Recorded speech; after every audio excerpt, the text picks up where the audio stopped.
The Simpsons is one of the longest running TV shows of all time. The latest installments are okay at best. Nah, that's a lie. I can't really say anything about them cause I've never seen them. The only late episode I've watched is Q Detective. My point is, even though I haven't seen that much of modern Simpsons, I just know that they can never ever compare to the old Simpsons. The old episodes are the entire reason why The Simpsons made it to my top 5 favorite TV show of all time, right next to King of the Hill. There's just something so special about early Simpsons. The writing's good, the humor is spot on, the animation is iconic. One time the animation became a little too good. The prank calls are classic, and the dramatist personae are downright unforgettable. We have Homer, the big ape flounder who is stupid, fat, and the father of 3 children. Correct me if I'm wrong, Homer is probably the pioneer of the stupid fat father trope. Then we have Homer's lovely raspy voiced wife Marge, who can be a massive hypocrite sometimes. A lot of times. Lisa the genius, Maggie the mystery, and Bart the prince of mischief. Don't forget about their pets. Talking of which, here's a fun fact. In the past, I thought Bart is the main protagonist of the show. Did anyone else have the same experience? Did any of you even watch this show as a kid? I sure did. I didn't mean to make a rhyme. Anyway, Bart may not be the MC, but like the rest of his family, he became the main focus in a lot of episodes. Most notably, the first episode of season 2, Bart Gets an F. Today, we'll be discussing this episode because I just feel like it. When I was a kid, I hated school. It was a never-ending nightmare that I couldn't wake up from. Bombarded with assignments, group projects, exams that I need to study for, and most importantly, certain expectations that I had to accomplish. I went through all the cliches. Bart Gets an F seems to understand my pain. Let's get into it. It begins with Martin doing a fine job reporting the book he read. The complete opposite goes for Bart. He barely said anything in his book report, which led him to do a chalkboard gag. Mrs. Krabappel reminds him of his failing grades. Bart translated that to gibberish. Blah blah blah blah. Blah, blah, blah, blah, blah, blah. Yes, ma'am. Reminds me of how adults talk in the Peanuts universe. I volunteer to be first. What did he say? Oh, I never have any idea what any adult says.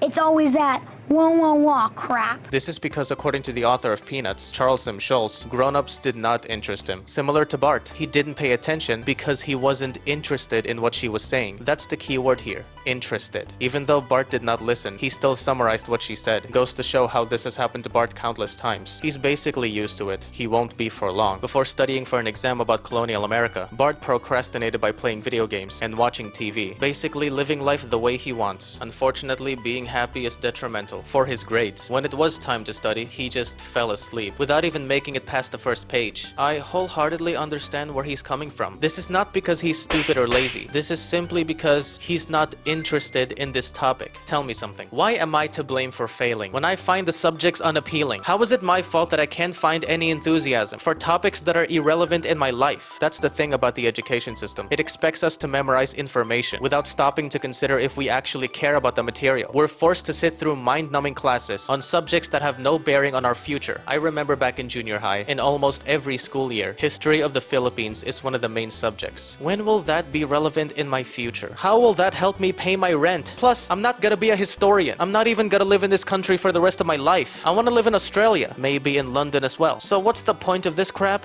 Nothing. Thank you for wasting a majority of my life away and for making me feel so terrible about myself wrongfully. The next day, Bart did a cram session with the 2 eggheads to go back on Easy Street. They're very well aware that he didn't study, so they messed with him. During the test, Bart fakes a stomachache, or should I say, amoria phlebitis? I don't know if I said that correctly. I don't even know if that's a real disease. Regardless, Bart did all he can to escape. He asked Milhouse for answers, and I really can't blame him. I'm not trying to glorify anything. I'm just saying, if I were in Bart's shoes, I would do the same thing. He's obligated to learn subjects that he's not engrossed in, and probably never will be good at. Since grades are so goddamn important, how could he not end up cheating once or twice to pass? Unfortunately, he failed. Mrs. Krabappel called a psychiatrist to help Bart. In my opinion, calling in a psychiatrist is a bit extreme, all because a student is struggling academically. Failing grades can be caused by so many different things. Maybe he's having personal issues at home, or he's not grasping the material as easily as his classmates, or he's not fascinated in the subjects, specifically history, yet they can't figure that out. You might as well teach him about the stock market, then call a therapist when he fails. There could be more ways to help him before bringing in a therapist, because doing so will make him feel dumb for all the wrong reasons. I know it, you know it, I am dumb, okay? Dumb as a post. Think I'm happy about it? There, Bart. Bart? You're not dumb, Bart. You're just not good at this kind of thing. That doesn't mean you're dumb. My father works at DebEd. He even worked at the United Nations for a while. But I know a lot about art more than him. Does that mean my dad is dumb? No. He's intelligent in his own ways. Nobody is dumber than the other. Nobody is smarter than the other. Occasionally, I disagree. In this case, no, I don't disagree. Intelligence shouldn't be measured by an apparatus because it comes in many different forms, as well as genuine stupidity. Some people excel at math and science. Others are gifted artists or musicians, while some have a knack for empathizing with others. We all have unique strengths. That's why I think it's best if they let us learn whatever we want, because my future is my future. It doesn't belong to anyone or anything. I want to have full control over it. I have to have full control over it. It's my life after all. I have a dream.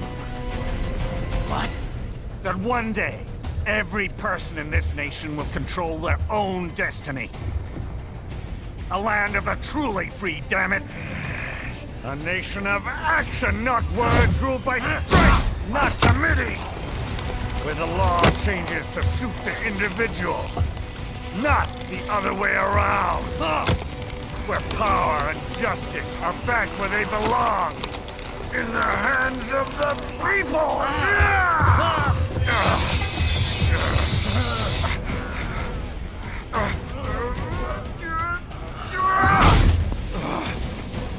Where every man is free to think, to act for himself! Wait, what was I talking about? Oh yeah, Bart is not dumb. The fact that he felt that way really says a lot about the system in The Simpsons and in real life. Many years later, nothing's changed, at least where I come from, and that sucks. Dr. J recommended Bart to repeat the 4th grade. What? You can't only back. which gave him motivation and anxiety. He started imagining what would happen if he continued to fail. He'll still be at school with his son. Now that's what anxiety is all about. This episode is so good. Bart eventually asked Martin for help in exchange to be truly popular. Oh god. Fun fact, in this episode, Bart isn't the only one who I relate to. It's also Martin. I distinctly remember back in the day, I was a good student, a teacher's pet, but I never got any respect from my peers, only from my teachers and parents. I completely turned that around when I began hanging out with quote-unquote bad boys. It changed my personality, my grades, and my life. That's exactly what happened to Martin. He went from being a disrespected good student to the cool kid after spending time with the cool kids. But I think he still passes tests, unlike my past self. Thanks to Martin's character development, he decided to stop helping Bart because The Martin Prince you made a deal with no longer exists! God, that brings me back to the old days. Speaking of God, Bart ended up praying to him. Miraculously, his prayer came true. Even though this has never happened to me, and by this I mean a blizzard transpiring by praying, I still do relate to Bart. It's really sad to see students reaching the point of desperation, where they believe that the only solution is to pray to God in hopes of passing their exams. Extremely understandable, but to all of those religious people, I sure hope none of you will think prayers work this way, because they don't. I'm speaking from experience. Prayers are not wishes. God is not a genie. Prayers are more about finding guidance, rather than guaranteeing success in a specific situation. So the next time you pray, please do not pray like you're about to wish for something to come true. That's not how prayers work, dude. That's not how life works. The reality is, we have to take action ourselves. Anywho, now we get to the scene that made me proud and sad for Bart. He was about to go outside, but he cognized that he owes God big time. He looks outside, knowing that he must sacrifice to pass the test. He goes to the basement to channel all of his focus on studying. He's so desperate to not be held back, he resorted to slapping himself.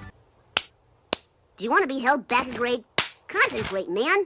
Unfortunately, this is realistic. Some students, including my younger self, physically harm themselves as they believe that is an effective way to achieve academic success. Look, school can be overwhelming, and it's normal to be upset when things don't go as planned, but health should always come first. Self-harm is not a healthy or sustainable way to get good grades. In fact, it worsens things. If you fail a test, you'd feel like slapping yourself even harder to make sure you won't fail next time. You'd be developing adicophobia. That's not good, dude. Grades are not worth hurting yourself over. Instead of beating yourself up, try to figure out what went wrong. Come up with a plan to improve next time. Talk to your family. Seek help if you need it. After the test is over, Bart still failed. He burst into tears because this time he really did try his best, yet he failed. This scene gets me every single time I watch it because I literally went through the same thing. I still am going through the same thing, I think. The amount of people having their entire existence dependent on grades alone needs to be studied. It's kinda crazy when you think about it. Grades are important, but should they be the meaning of a person's life? No, there's more to life than passing exams. No one should have their whole lives revolve around grades. I'm not saying stop working hard, I'm just saying your self-worth is not determined by a letter on a piece of paper. I hope y'all realize that. As Bart continued crying, he realized now how George Washington felt in 1754 or something. With the help of God himself, he demonstrated applied knowledge, which gave him a passing grade. The episode ends in the most perfect way possible. It ends with Bart saying, But part of this D- belongs to God. "Come on, that's what you call perfect writing."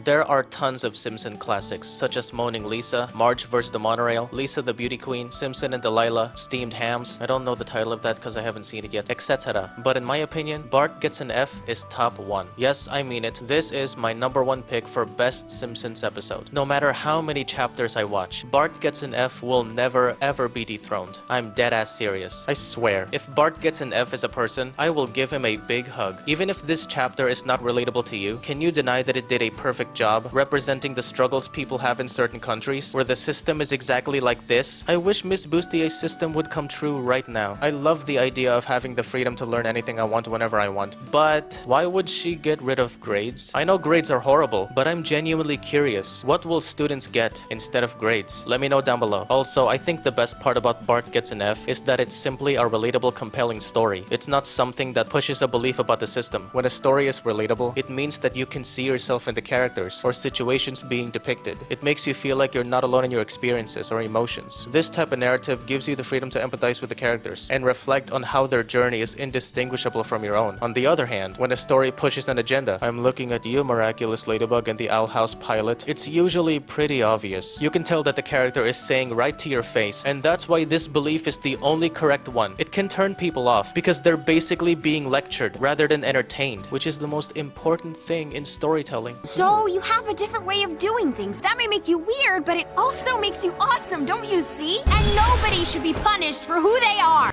Shut up. Okay. Thankfully, in Bart Gets an F, Bart didn't say to the audience's face that the education system is terrible. None of the characters did anything like that. Instead, you have to do that yourself. Since Bart Gets an F did only one thing, told a story about Bart's endeavor in the student body. Nothing more. That is good storytelling. Well, if this poster is supposed to be propaganda promoting student life, it's very bad. But if it's supposed to be art expressing Daria's personal vision of student life, it's very good. See? Thanks, Dad. So, in conclusion, on a scale of 1 to 10, 10 being the highest, 1 being the lowest, and 6 being average, I'm giving this episode 9. 9 plus 1, dude. It's an easy 10 out of 10. It remains the golden standard on how to write a relatable TV show episode. That's it for this video. I hope you enjoyed, and I really do hope you learned something today. Smash that like button, hit subscribe if you want, and see you next time.